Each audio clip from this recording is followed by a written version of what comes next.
දර දාන්න නම් ආදර ආදර ඔගොල්ලෝ ඔක්කොම ආදර දාලා තියෙනවානේ. ආදර ආදර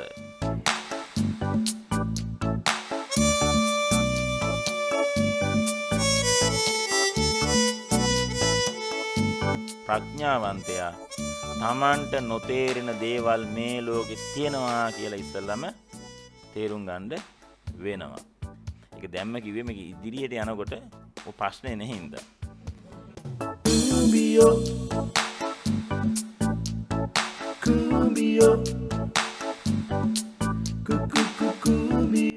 අන්න පට්ඨාන ධර්ම ඉස්සලාම අතුරුදහන් වෙනවා කියලා අපේ ගුරු හාමුදුරනේ මට කියලා තියෙනවා ඉස්සර කාලේ. පට්ඨාන ධර්මේ අපි කියන්නේ පට්ඨ කතාව කියලා කියනවද නැද්ද? පට්ඨ කියලා කියන්නේ මොකද්ද? හොඳම එක්කෙනා. එන පට්ඨාන ධර්මය අන්න හොඳම දහම මොනවද? අභිධර්මය. අන්න පට්ඨාන ධර්ම කියලා මොන අමාරු ගැඹුරු ධර්ම වලට මොනවද කියලාද කියන්නේ? අන්න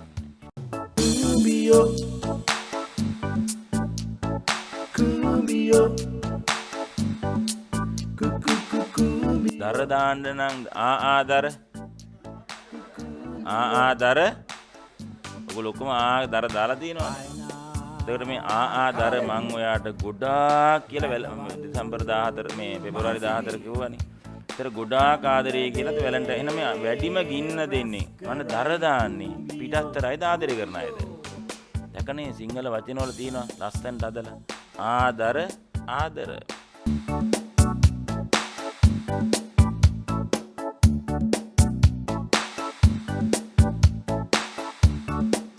අන්න නිවන් මගට උගුල උන්නිතා මගුල ඉක්මනින් අන්න පන්සරේක නිවන් මගට උගුලක් නෙමෙයිද නැද්ද?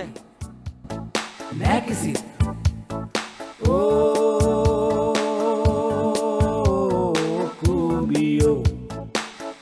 මේ විවාහ වුණාම හිතාගෙන ඉන්නවා ඇහැ කන නාසය දිව ශරීරය පහම කඩිසරේ කම්මැලි පැණි වගේ තියෙයි කියලා. කසාද බැන්දට පස්සේ.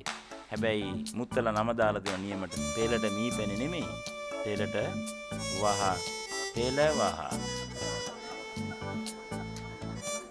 තේරුණාද නැද්ද?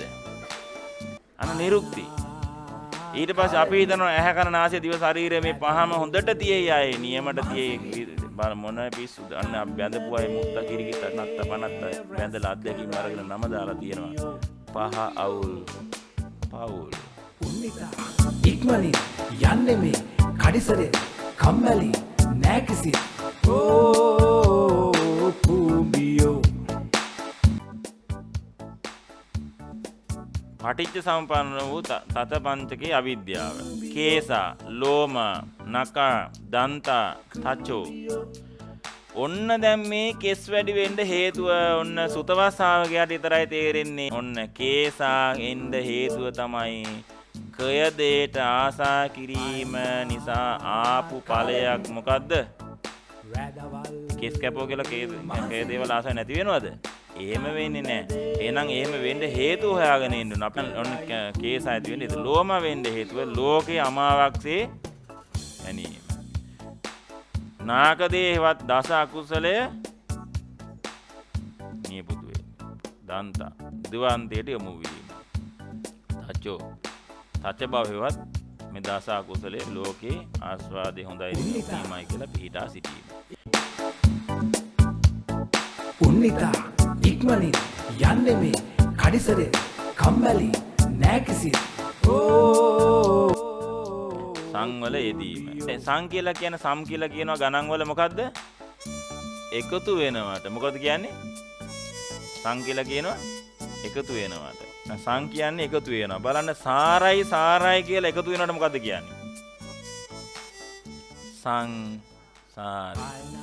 සංයෝග සම්බන්ධ සංසාර දැන්නේ ඒවා තේරුණානේ.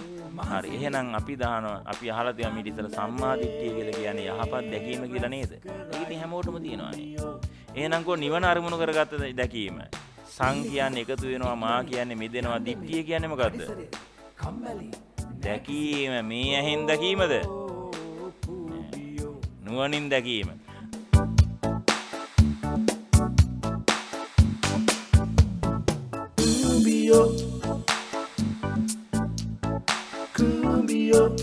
සම්මා දිට්ඨි, සම්මා සංකප්ප, සම්මා වාචා ටික දන්නවනේ. එහෙනම් ඔන්න සංකාර, සංගීත, සම්බන්ධ, සංයෝජන, සංකල්ප, සම්මත, සංකීර්ණ දැක්ක නේද? සංවේගය එකතු වෙලා ඈ මහසිවි කන්නදේ රැස්කරයි කුමියෝ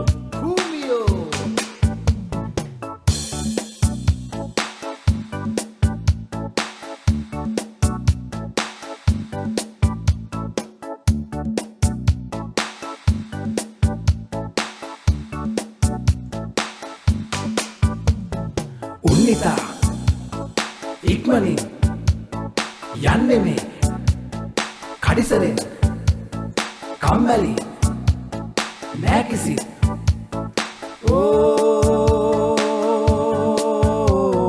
කුඹියෝ උන්නිතා ඉක්මනින් යන්නේ මේ කඩිසරෙන් කම්මැලි නෑ කිසි